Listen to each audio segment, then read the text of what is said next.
This is Sunday evening in India at 8 p.m. Indian time. And we are in conversation with Dr. PRIYA VISWESWARAN ji, the Director, Immortality Institute, Texas, USA. And this is our NRIs for Indian Education and Skills webinar series. And in this particular series, from few weeks, ma'am is with us and she is enlightening us on the different avenues, different programs that educators can learn and can include in their education, in their learnings, in their teachings, and when interacting with parents and the youth, and for themselves also. So the systems that are very, very unique in their own self, innovative, and very useful, especially when it comes to entire education ecosystem upliftment. So they are neuro coaching, cellular health coaching, functional medicine coaching, reverse aging, and dietary metabolic coach. And in that particular journey, we are talking with ma'am on reverse aging. Last time she told us about the blue zones and various other things, and we'll be continue that thing to this week also in today's webinar.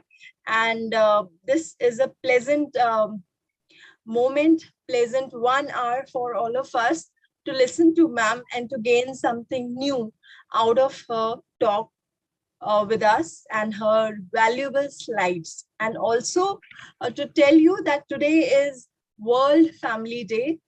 You can say International Family Day or Global Family Day or World Family Day, whatever you have to say. But this day is dedicated to all the family and all the families and the family members. We have to take care of each other. We have to be bonded with each other. And one thing that is very much important is happiness. Spread happiness. And with this, I also want to say that not just focus on your own family, like the nuclear families nowadays that we talk about, but focus on the global family. Consider everyone you surrounded with, not if not you consider the entire district your family, or entire state your family, or entire country your family, at least consider the people surrounded with you, your neighbors, the people you interact with as your family, and take care of them in the very best manner you can. Give them happiness, spread happiness, because whatever you give now, you will get back. And with this kind of mindset, ma'am has also come with us. She's such a happy person. She's such an energetic person, and she's such an intelligent person, an intellectual brain she has, and a vision she has. And with that, she's telling us all the things which is there in her innovative box, I would say. And without wasting any time, I now invite Dr. PRIYA VISWESWARAN ji, Director, Immortality Institute from USA. Ma'am, a very good evening in India, and namaste and good morning in USA. We are proud of you, and we are happy that you are with us, and we want to listen more and more and more from you. Welcome, ma'am, and happy Family Day. Happy Family Day to you, Chitra ji. So kind of you. I'm very, very grateful to you for such a warm and loving introduction. I feel lucky and blessed to be here. And I'm extremely grateful to Major General Dr. Gulshan Sharma ji for creating this opportunity for all of us, and for guiding and shepherding and constantly blessing us. I consider him my older brother. He has blessed us so much with his gifts and his talents and his kindness and his generosity and his large colossal heart. And I pray for him every day for his rapid recovery, and hope that he is back at the helm very soon. And I want to commend you and congratulate you for being such an able and wonderful lieutenant for Major General Dr. Gulshan Sharma ji, for carrying out this vision, this mandate for all of India, and for putting our countries together, NRIs and Indians back together. It's a wonderful effort that you're doing, Chitra ji, and I commend you and thank you for this opportunity. to speak with you and to speak with all of our fellow brothers and sisters in India. And thank you very much. So we were talking about aging reversal in the last conversation that we had. And we talked about strength training and lifting weights being the #1 way to reverse aging. There is considerable proof about this. What I want to say is strength training makes a person stronger in several ways. It builds muscle tissue and it improves the ability to coordinate our body's moving parts. It improves how quickly we can move, how stably we can move, and how agile or flexible we can be and balanced, so we don't fall or land in the wrong place. It strengthens the connective tissue, such as tendons that are connecting. So the muscle body is like a spindle, like the fat part of a spindle, and the tendon is the narrowing part of that. And that is the one that connects to the bone.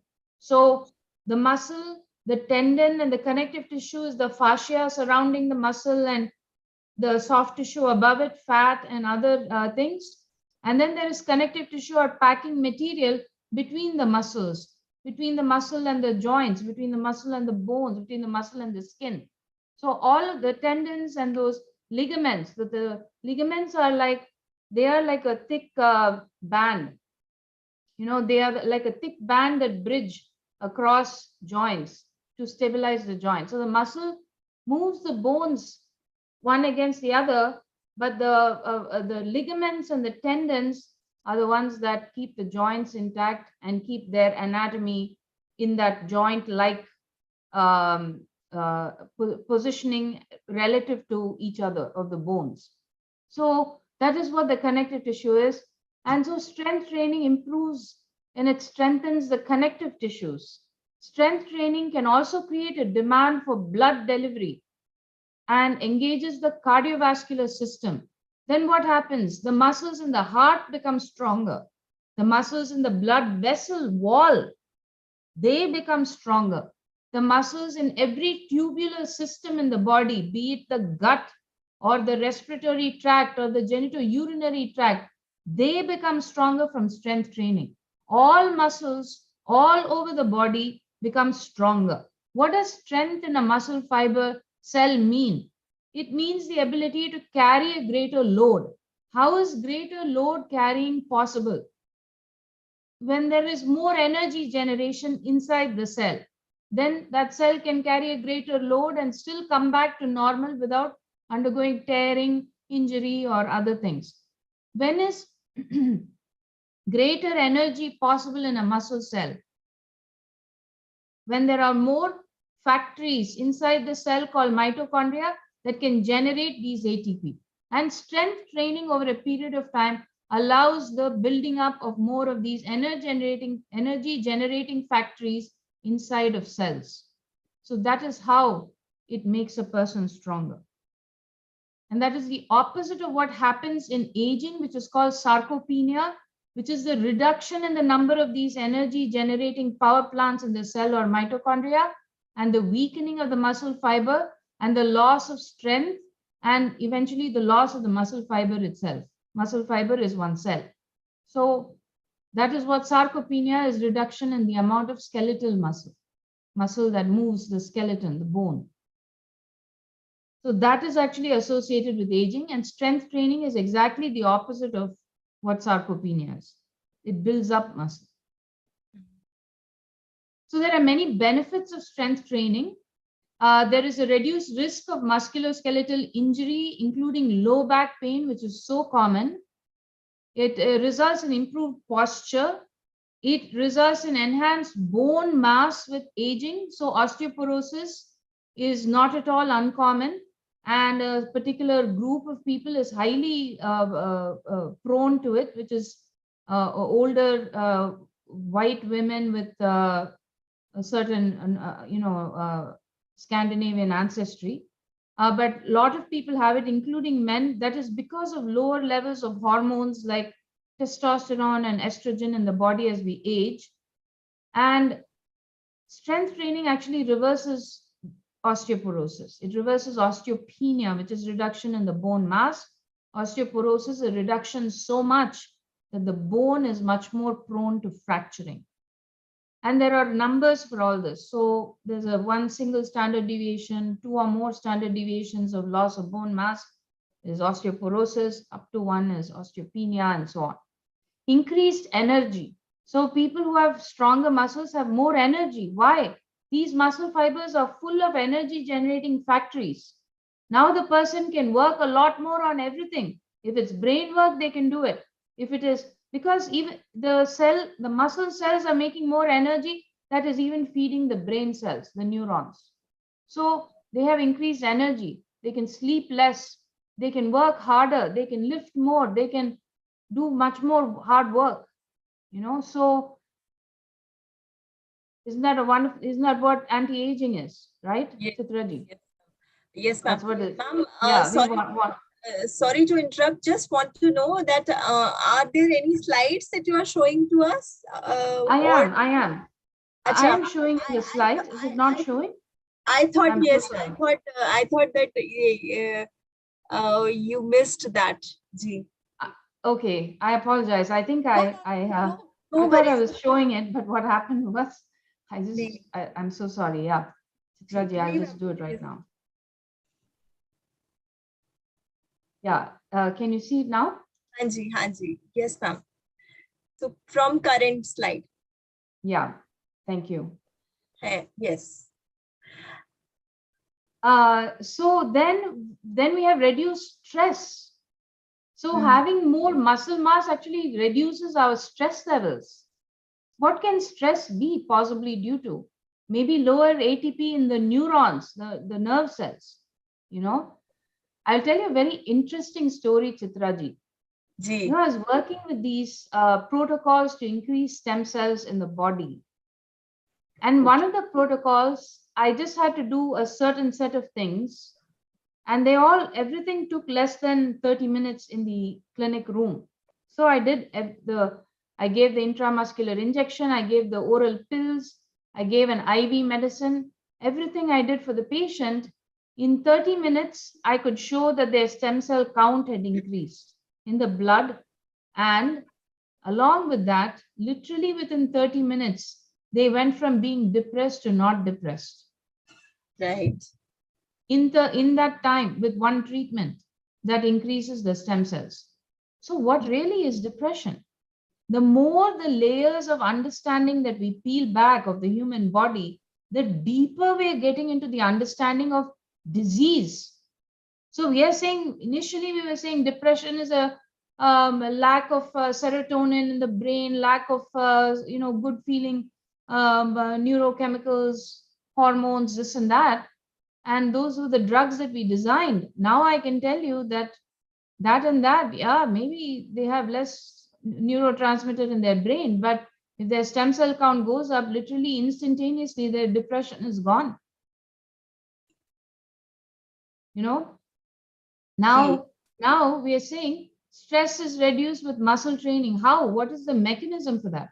It is possible that there is so much ATP generated in the muscle cell that is not being used, that is being given to the nerve cells in the brain and in the spinal cord, and right there, that is alleviating the stress, isn't it?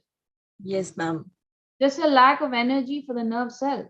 Now it gets pre-made energy. It's fine. It doesn't feel stress. It doesn't feel depression. It's able to make stem cells. The body is a perpetual self-generating machine. Immortality is our birthright. By the way, I haven't yet gone to talk about the differences between immortality, longevity medicine, and aging reversal. They are different levels of care. What we are talking about is aging reversal. Then the next one is longevity medicine. So aging reversal is reversing the end organ damage. Longevity medicine is preventing it. Immortality is a totally different approach. I want to talk about that because it's a fascinating topic. It's a fascinating topic. It's really eye-opening. In immortality, we're approaching it from the organism is already complete.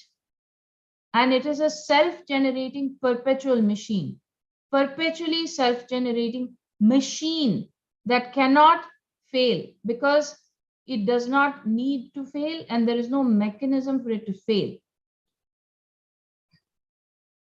If that is true, then what is causing failure? Ma'am, can you just repeat this point once again? Sure. In the approach of the human body from an immortality perspective, the assumptions we're making is that the body is a perpetually self-regenerating machine. Mm-hmm. That it is not possible for the body to fail because it's a machine that is perpetually self-regenerating. Mm-hmm. And, you know, in layperson terms, I say immortality is our birthright. Gee. That being the case, what is blocking the self-regeneration and how can we unblock it? So in immortality, we are assuming that the organism is not deficient at all when we start off. Whereas in longevity medicine, we are saying this organism is eventually going to die. How do we make sure that this organism is going to be as well as it can be, as long as it can be? And in aging reversal, we're saying this organism has already had damage, already sustained damage. How can we reverse this damage? So different approach to the body. Mm-hmm. You know what I mean? It's a different, totally different mindset when you're looking at the body as already, you know, that old Sanskrit mantra, Om Purnamadav Purnamidam Purnat Purnamudachyate Purnasya Purnamadaya Purnamev Vavashishyate Om Shanti Shanti Shanti. What that means is this is full and overflowing. That is full and overflowing. Purnam. There is nothing lacking in it. There is nothing deficient in it. Mm-hmm. That being the case, what is wrong that is causing it to have a leak and a hole?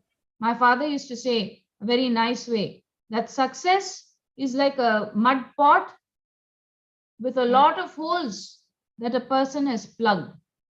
If you miss even one hole, the water or the milk or whatever is going to drain. Right. But in order to be successful, you have to plug all the holes. Mm-hmm. And there are very, so there's a very illustrative concept of success, you know. So everything from being punctual, being disciplined, having the good habits, eating healthy, you know, praying, this, that, there are like so many things. And only when we get all the holes plugged, that pot is going to be able to hold milk or water or whatever it is. And I think it was Tolstoy who wrote, all successful families are alike. All unhappy families are different in their own way. And what that was the first sentence of one of his very famous novels. I think it was War and Peace or something. And so what he's saying is, in the matka, if a person is unsuccessful or they have a disease or they're unhappy, for one person, it may be this hole that's draining it. For another person, it may be this hole. Right. But when you are happy and successful and all the holes are plugged, then all those families that are happy, successful, and healthy are all holding water or milk in that pot. And in that way, they're alike. Right. You know, so some general sort of story kind of thing. But anyway, coming back to the benefits of strength training on aging reversal, it improves self-esteem.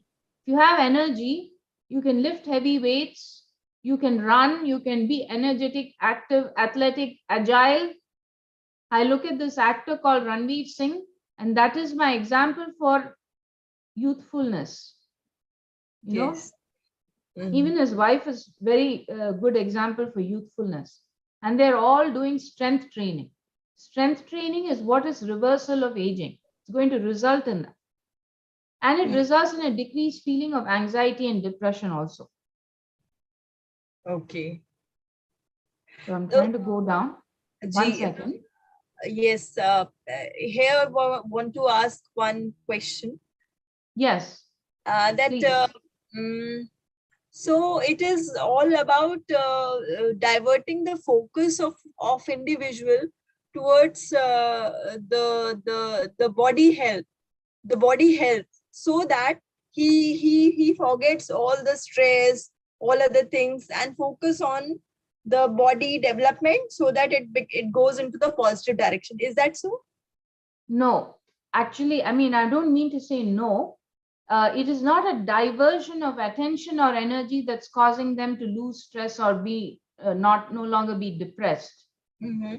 It is the energy that is generated in the body by doing the weights. Okay. There is huge amount of energy that is being generated in the muscle. This energy is what is needed to prevent that depression or that anxiety or that stress. Because if you have a nerve cell and it is not having enough energy, it is doing this. That is being perceived by the body as depression. Right. So when we give energy, it wakes up. And now the body is perceiving no longer any depression. Right. Got the point. That's how it's reversing aging, by boosting the energy generation. Huge boost in energy generation. G. So it preserves and enhances the muscle mass. It preserves and enhances the metabolic rate. So if you're making energy, that means you're burning glucose, you're burning fat, you're burning something to make much more energy. That's a great thing. It improves bone density, it improves glucose tolerance and insulin sensitivity, about which we will talk again a little later today, because we're talking partly about diabetes reversal also. It lowers the risk of injury when the muscles are strong. If somebody jumps from the 5 steps or 10 steps, or they jump off a ledge or a building, they're less likely to get injured because the muscle is strong. And it improves stamina for daily activities. So if you have to do a lot of things, heavy duty work or mental work, it improves the stamina. It improves balance. So if a person has to jump, let's say you have to jump from the steps of a bus, or let's say you have to run to catch a bus, the person's not going to fall.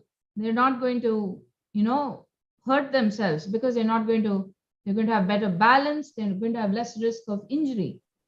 It improves self-esteem. It enhances strength and endurance. It enhances speed, power, and agility. It improves overall body composition. And for some, even looking good may be important, and this will make everybody look better. It decreases the bad cholesterol levels. It decreases blood pressure. It improves aerobic capacity. That is how long a person can work really, really hard, and so on. That is a very powerful way to reverse aging, strength training. So in the past, strength training was primarily used by athletes to enhance performance and or increase muscle size. But now strength training is critical to everyone's health and fitness, regardless of gender, age, or ability. Everybody should be doing strength training. Everybody. And particularly in these days, when so many of us have sedentary jobs, sitting in front of a computer for hours on end, strength training is the way that we can stay healthy. Even if we may not have a chance to go run a marathon, jog for half an hour, if we lift weights, we will be okay. Okay. So strength training is a multifaceted prescription for any patient. So the bodies will adapt to whatever demands we give them, but it should be specific to movement needs, our strength prescription, strength training prescription. This is part of the aging reversal coaching that the coaches will get. So how many sets, how many reps or repetitions? Set is how many times you lift the weight until the muscle tires. And repetition is how many more times you bring that muscle to fatigue. So a person could lift a weight 3 sets of 10 reps. That is 10 times they're lifting this 2 pounds of weight, and then they stop, and then they're doing it again 10 times, right? So, or one could lift it for 10 sets of 3 reps. In the second case, one will probably use a lot more weight.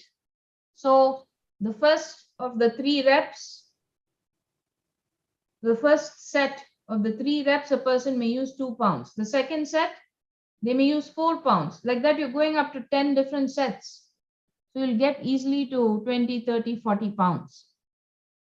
In both cases, a person does 30 total reps, but the focus is on complex multi-joint exercises for strength and power. And then exercise sequencing, where we put harder exercises before easier exercises, multiple joint exercises before single joint exercises. Yes, ma'am. What is the question? So, ma'am, can cycling be also an alternative for strengthening muscles? It depends on where the cycling is done. If it is done on a hill against resistance, then yes. Now, in a manual, stationary bicycle at home, and you do it on higher and higher resistance, then yes, you will strengthen the calf muscles for sure, and maybe the foot muscles too. But cycling is not a comprehensive strength training program. It is more of an aerobic thing. And if it is done with increasing resistance, whether on a stationary bike or on a hill, then it is strength training for only the calf muscles. Right. Mainly. Okay. So you'll still need strength training for the other parts, but you will get a very good cardiovascular and fat burning workout. Fat burning will come first, cardiovascular second, but you'll get very good effects for those 2 things. Right. But even when we hold the weights, we are just doing the exercise for our arms. So yeah, we have to do it for all the parts of, we have to do it for the legs, we have to do it for the core. Just arms is not enough. Arms, we can do biceps, we can do triceps, we can do our deltoids, we can do our shoulder muscles. Shoulder muscles. So yeah, we have a bunch of them: serratus anterior, latissimus dorsi, they call lats. And then we do it for the other muscles too. So there's like about 6 different types of arm movements that will cover the shoulder and the big muscles of the arm. Right. Then we have to do it for the legs, and then we have to do it for the core. And so how people here do it is they do upper body one day, lower body the second day, core the third day, then upper, lower, and core. Like they take turns, and then they do a few minutes of aerobic also. Okay. So weights are for lower body also. For lower body, weights meaning machines. You have to use a particular kind of machine. Okay, fine. Ji, ma'am. That will load. It will load the hip joint, or it will load the knee joint. Right. Got the point, ma'am. Sure. So there are ways to make progressions. We can increase the number of weight. Oh dear. Can you see this? It has moved to the very first slide. Hanji. Now it is sorry. Hanji. Now you can see. Yes, slide 73, right? Yes. So we can increase the amount of weight. We can increase the number of repetitions performed. We can increase the number of sets. So what is the amount of weight? From 2 pounds, we can go to 20 pounds when we're ready. Increase the number of repetitions. Let's say we're doing 10 times before we put the weight down. Maybe we'll increase it to 20 times before so we push the muscle to fatigue, and we push it until it gets fatigued. Increase the number of sets. Let's say we were doing 3 sets of 10 each. Now we are doing 6 sets of 10 each or 6 sets of 20 each. So these are ways to make progressions in muscle training. Then we can make it tougher. Drop sets start with a heavier weight, then decrease the weight on subsequent sets. This is a fully studied science. There are a lot of rules and ways in which to make progress and to keep lifting our level higher and higher. Then we can string together 3 or more exercises with minimal rest in between. The lifter typically rests for a longer period after each round or each circuit. So how do you string together 3 weight exercises? You do 10 biceps curls, then you do 10 triceps, and then you do 10 deltoids, and then you take a break. So you do like circuits of muscle groups that are being trained. Then we can do as many reps as possible within a time limit. So, or we could hold a particular static position under resistance. So what this means is, let's say we tell the person, okay, 1 minute, now go lift it, do as many bicep curls as you can. Go, go, go, go, go, go, go, go, go, boom, boom, boom, boom, like that, right? So then the other one is holding a particular static position under resistance. So this is ideally these are coaches that are doing it one-on-one in person, but it can be taught over a Zoom call even by the coach to the student. And let's say the person is working out with their child, or let's say with their wife. Then the wife, we tell them, hold the biceps and prevent them from lifting the weight, or hold the forearm and prevent them from curling the bicep. So now they're lifting the weight, but it's against resistance. See that? Yes. So that actually makes the bicep muscle bigger and stronger. Okay. And then you have to do a plan variation. Wandering from machine to machine or same thing all the time is not going to give good results. You have to plan. Today I'm going to do the upper body. Tomorrow I have to do the core. Day after tomorrow I have to do the legs. Let me see if I can show you one of these celebrities working out, okay? Right, ma'am. I don't know if I can do it, but I'm going to try. Because yesterday I follow a lot of these people who work out, and it gives me a lot of ideas on how these people are working out. Hold on 1 second. I'm trying to see if I can pull it up. G.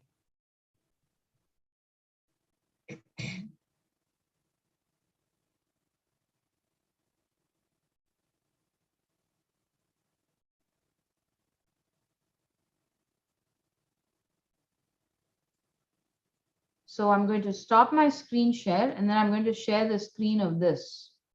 Right, ma'am. Now, can you see this? Can you see this lady? Mm-hmm. She is lifting weights. She's probably about 50 years old, 50. Mm-hmm.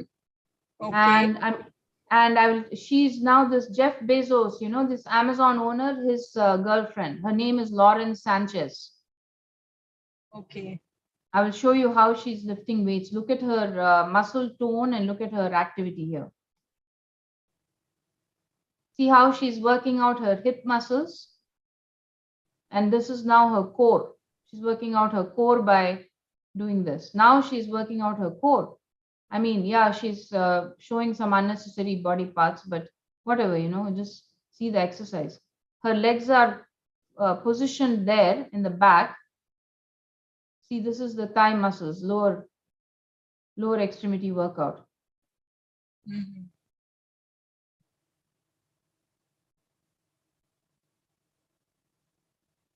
See that? It's also working out the glutes and the core and everything. Mm-hmm. Okay, so we'll go back to my slides, and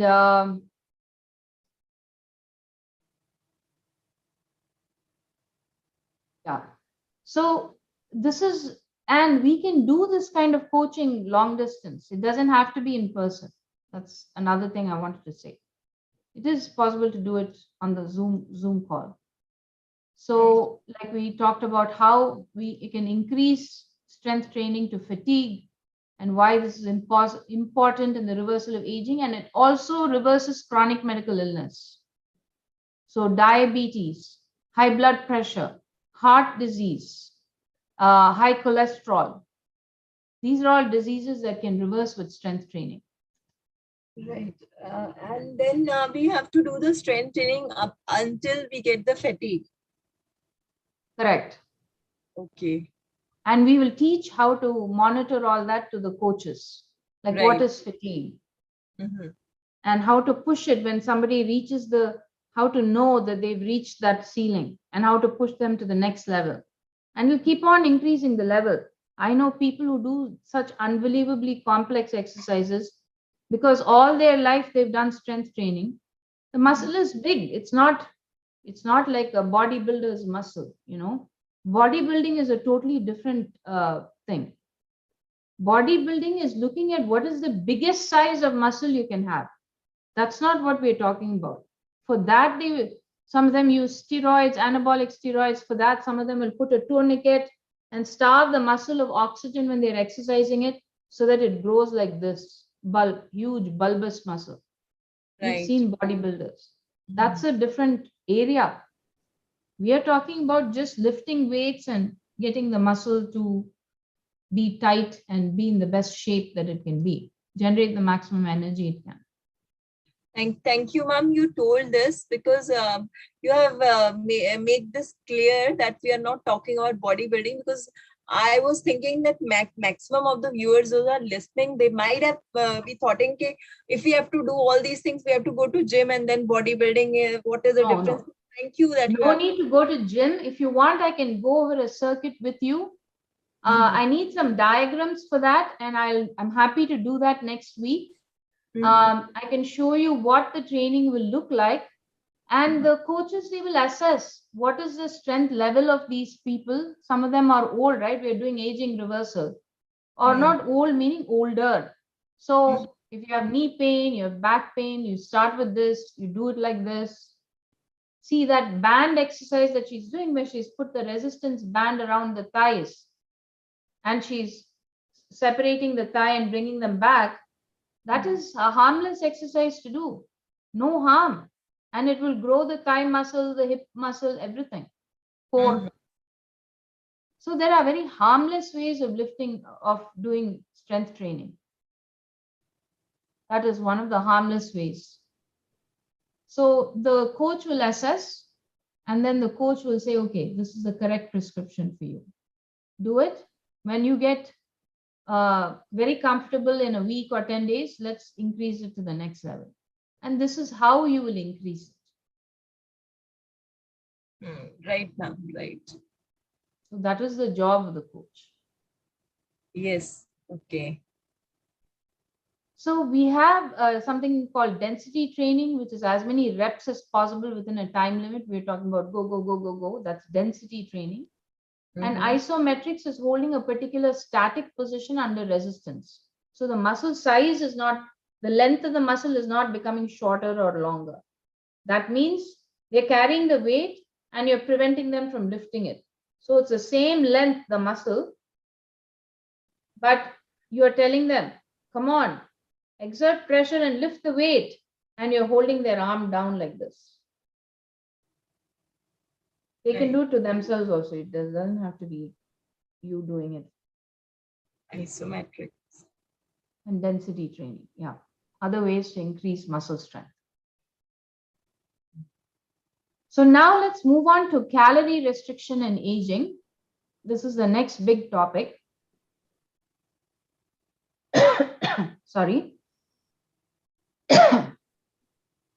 Calorie restriction is a reduction of dietary intake below the energy requirements while maintaining optimal nutrition.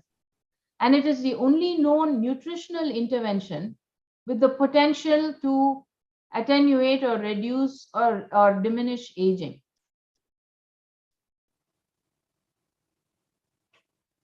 Ma'am, if you can make us understand this as a layman. Yeah. So let us say we are needing, our basal metabolic rate is around 1200 kilocalories per day. Let us say that is our need of energy for each day, basal metabolic rate, just lying in bed doing nothing, maybe not even waking up. Yes. And then when we're doing some stuff, if it's sedentary life, maybe 1400, 1500 calories is enough, kilocalories. But let's say we have a very active life, we're running from pillar to post or rounding on patients in the hospital, walking 10 miles a day. That is maybe, 2500 to 3500 kilocalories a day. But when we eat less than our daily caloric requirement, then the body has to turn to the other sources of energy that are already inside the body to burn in order to meet that caloric requirement based on our activity level.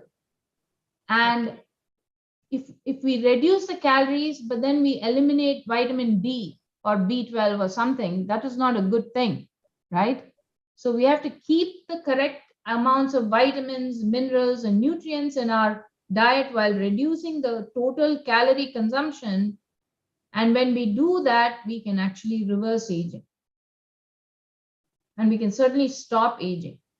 And why is that? Because these cells that become old, they're called senescent cells, and the body starts eating them up, chewing them up for the nutrition that it needs. And when the old cells and dying cells are removed from the body, then it uses the same building blocks to build new young cells with a long lifespan. Ma'am, is that the reason why the people who do dieting, they got basically they get all very low with their facial charm and other things, and they are even their energy level is also down. Is that the same reason for the thing? So there is a difference between dieting and calorie restriction. So dieting is a very restrictive modality. They will advise people to take only 400 or 600 or 800 calories a day, which is significantly less than the body's requirements daily. And it can cause a lot of mental effects too, not just physical. Right. Whereas calorie restriction is a slightly different way of doing it. I mean, some would say it's still dieting, but it is proportionate. The calorie restriction is proportionate to how much the body is using in a day. The more the body uses, the less calorie restriction we can get away with. Ma'am ये point clear नहीं हुआ, आप एक बार दोबारा clear कर सकते हैं? Yeah, so let us say we have a very busy life. Let's say we are working as a bus conductor or in a train station where we have to run up and down on the platform. Yes, maybe we are a sweeper or a cleaner there, or maybe we are a train ticket collector, or maybe we are a station master or whatever job, okay, that requires us to do a lot of walking, and we are consuming 3500 kilocalories a day. So even if we eat 2500 kilocalories, for us that is calorie restriction.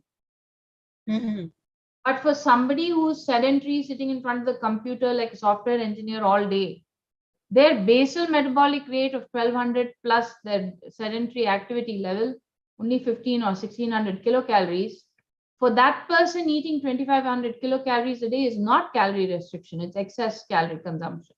Yes. For a person who's spending 3500 kilocalories a day running around doing a lot of walking activity like that, running, 2500 is like almost like starvation for them. I mean, it's significant calorie restriction. Yes. So that has the potential to attenuate or slow down aging.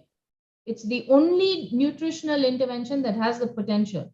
As long as we maintain the optimal nutrition and we don't cut out invaluable nutrients, minerals, and all that. Okay, so we should not go for calorie restrictions. No, we should do calorie restriction if we want to reverse aging, but we have to do it in an educated way. And this is the education piece that our coach will teach. They will assess their lifestyles If their lifestyle is a lot of running around, they will get an idea, oh, this person is easily burning 3,500 kilocalories a day. So I can put them on a 2,500 calorie restriction diet. That's fine. It's not too much for them.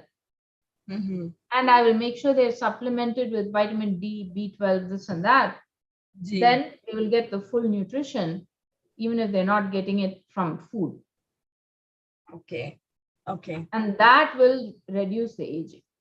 That's what this sentence is saying. G.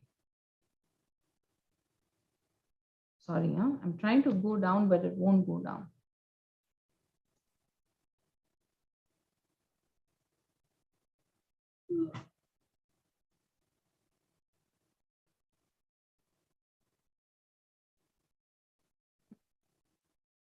Okay, I think we're going to keep the slide not as a presentation. We'll just do it like this. Okay, ma'am.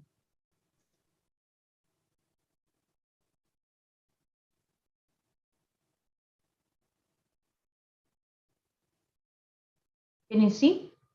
Yes, I can. Okay, great. So then there was a trial called Calorie that was done, Calerie. And there is evidence from observational, preclinical, and clinical trials before this Calorie trial that suggested that lifespan can be increased by 1 to 5 years with an improvement in health span and quality of life with calorie restriction. Okay. Calorie restriction moderates intrinsic processes of aging through cellular and metabolic adaptations and reduces the risk for the development of many cardiometabolic diseases.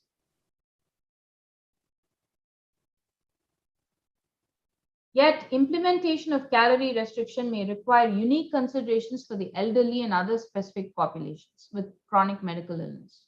That's what we have to teach them, our coaches. We'll be teaching them how to assess the elderly, how to assess people with chronic medical conditions, how to assess people who are older and have chronic medical conditions, and then how to safely recommend calorie restriction. This is a complex topic. It's not simple. There is evidence for calorie restriction to modify primary and secondary aging. There are caveats for implementation in special populations. And we will talk about newer alternative approaches that have comparative effectiveness, fewer deleterious effects, and provide thoughts on the future. I'm talking about how we will train the coaches. We will do all this for them. Calorie trial findings were this. From 2007 to 2010, 238 participants were assessed. 18 were randomly assigned to and started a 25 calorie restriction diet. Or an ad libitum control diet. Ad libitum means as much as they can eat, they eat. Okay? Right, ma'am. So those people who had calorie restriction and achieved 12% calorie restriction versus the control group, right? They lost 7.5 kilos. Okay. And in the control group, right? There wasn't that seen. So calorie restriction caused a persistent and significant reduction of all measured conventional cardiometabolic risk factors, including LDL cholesterol, which is the bad cholesterol. It dropped a lot. Total cholesterol to HDL cholesterol, both of them, the total cholesterol dropped, but HDL cholesterol went up. And systolic and diastolic blood pressure, that is the pressure of both above and below the line. Yes. In addition, calorie restriction resulted in a significant improvement at 2 years in C-reactive protein, insulin sensitivity index, and metabolic syndrome score relative to control.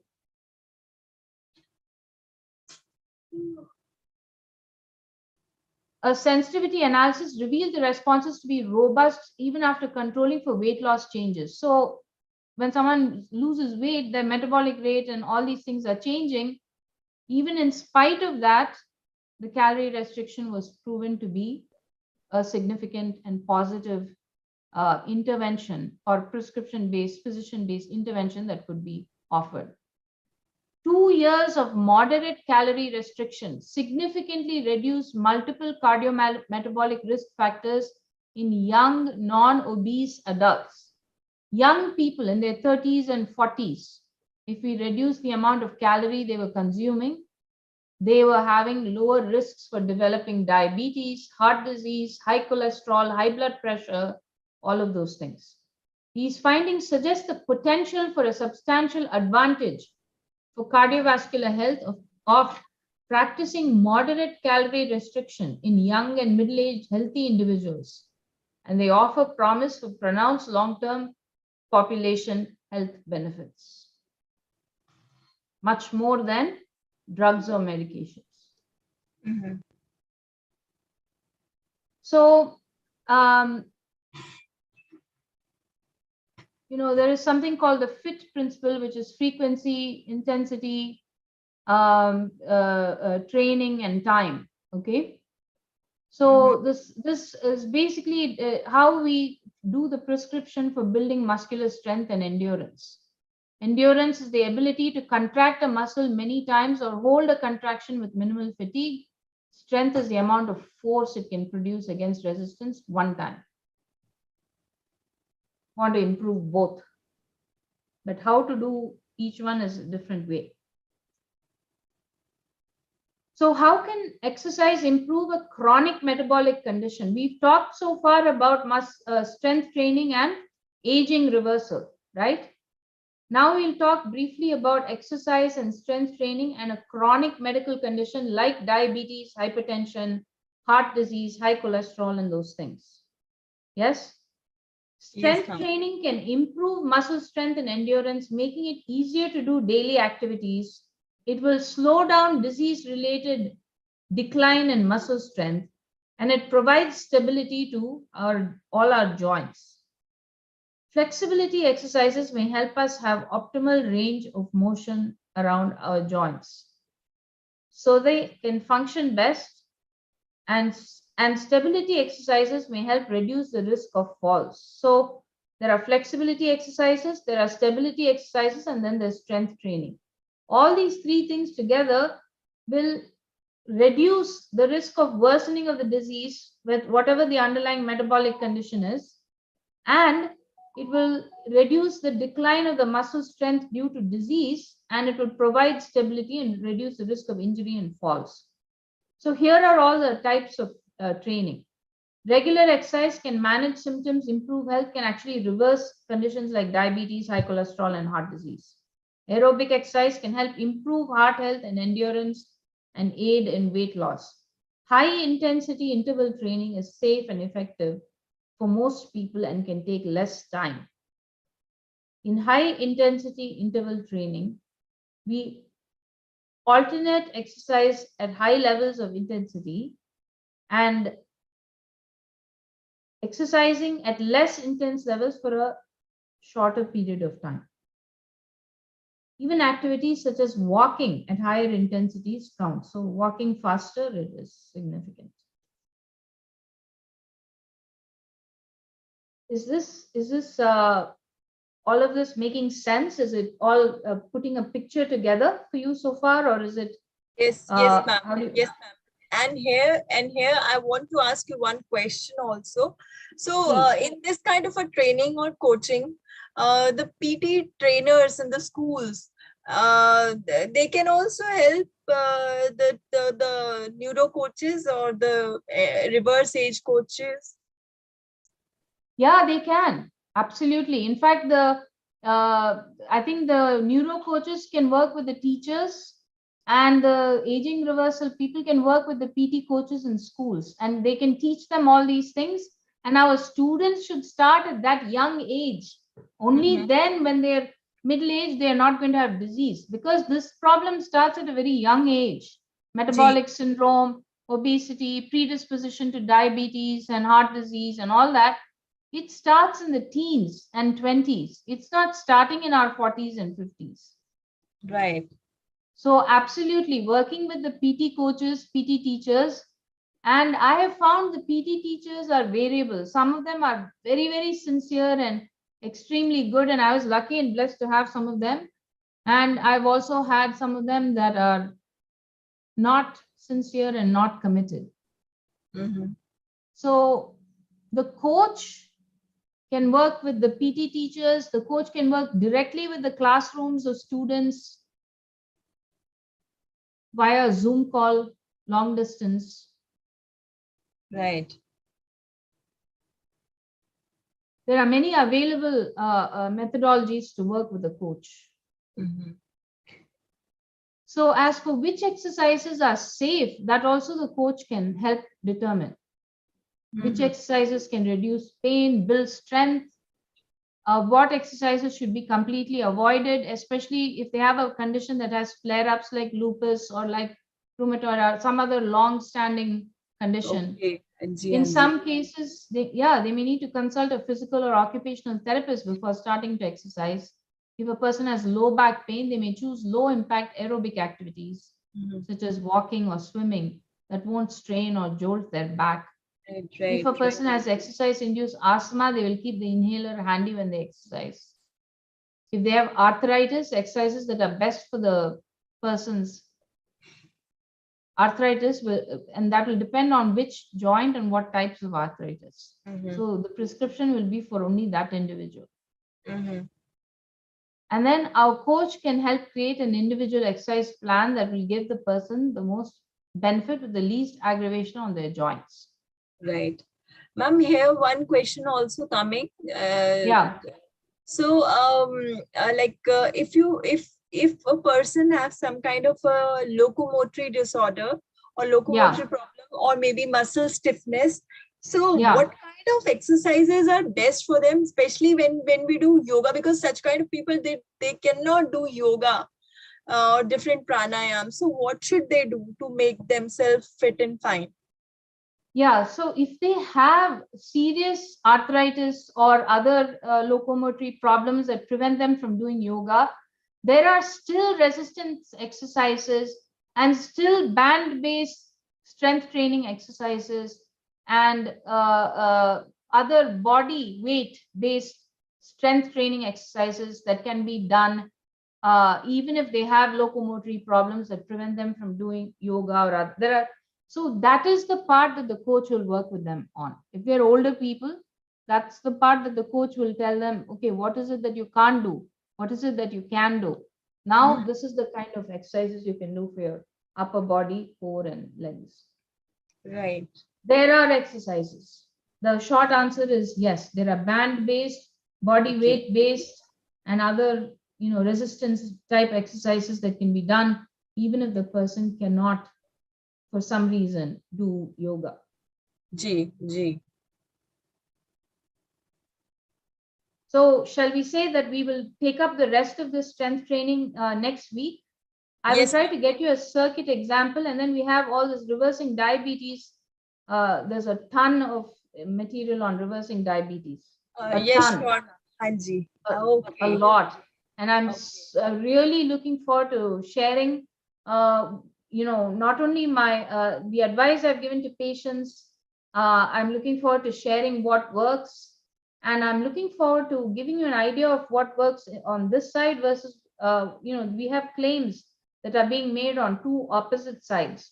On one side, the doctors are saying these are very, very good and trustworthy doctors. And they are saying you have to do completely plant-based. No animal means no dairy, no cheese, no honey, nothing like that. No buttermilk, yogurt, eggs, nothing.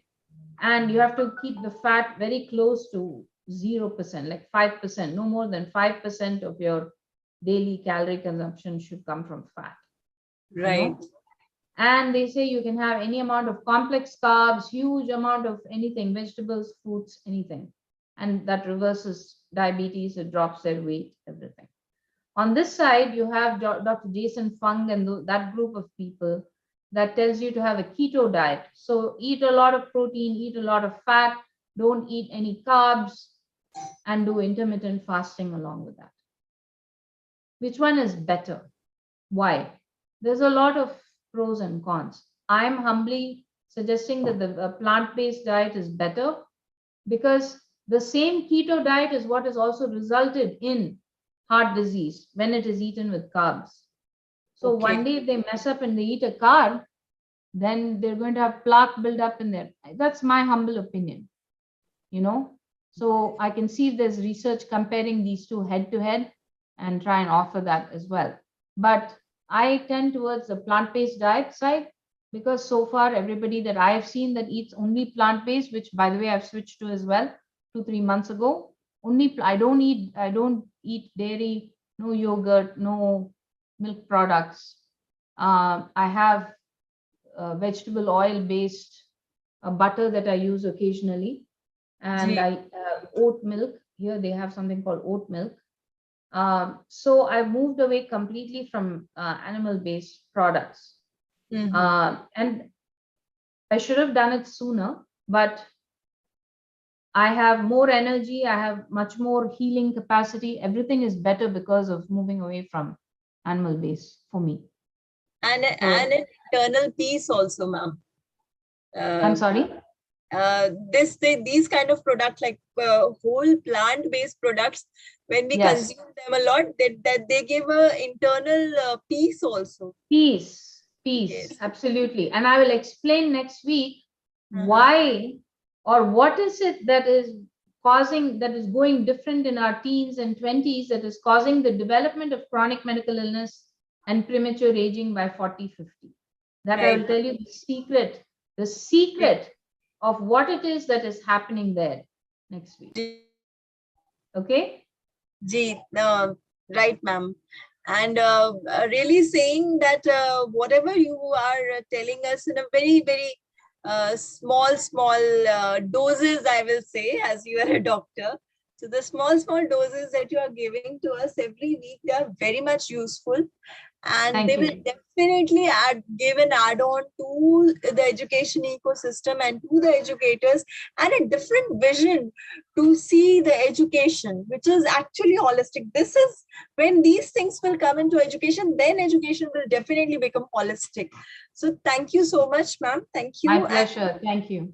We'll meet you next week, same time, same day, Sunday. Absolutely. Thank you. I really look forward to it, Chitra ji. Yeah. Thank you so much. I appreciate you. And thank you from all our audience, lovely audience, to you as well, and to your family. Wonderful. And to everyone. Take care, ma'am, and we'll meet next time. Thank you. You know, Chitra ji, I had one request to make of our lovely audience. Yes, ma'am. I was wondering if I could show you the slide. Hold on. Sure, ma'am. Oh, I think I have it below here. So I was wondering if people would consider, oh dear, okay, wait. Yeah, if they would consider filling out a survey and telling us what further topics that they would like to learn about at this particular website link. Okay. Can you also please fill it out for me, because I have a lot of topics. Sure. You please send me. I just want to get a honest opinion on what is working, what is not working. If you want more colorful slides, you want more animations, you want to see, you know, what more different people are doing for strength training. I have so many people I can share with you what they're doing for strength training. It's a lot. But if you look at this survey, and if you try to fill this out, maybe you can take a picture with your phone, and or whoever is on the audience wants to take a picture of this and go fill it out, it would really help me out. And once we cover this strength training and diabetes reversal next week, then the week after that, I want to talk about asthma coach. Right. There is a lot of information to share about asthma, and some of it is very, very great and good information. So sure. I'm really excited and looking forward to it. So you please send me that link, and I will put that in the description box. From there, the wonderful. Thank you. I appreciate that. What a great idea. Thank you so much, Chitraji. I will absolutely do that. Right. Thank you, ma'am. Thank you. Thank And you. take care. God bless you. Take care.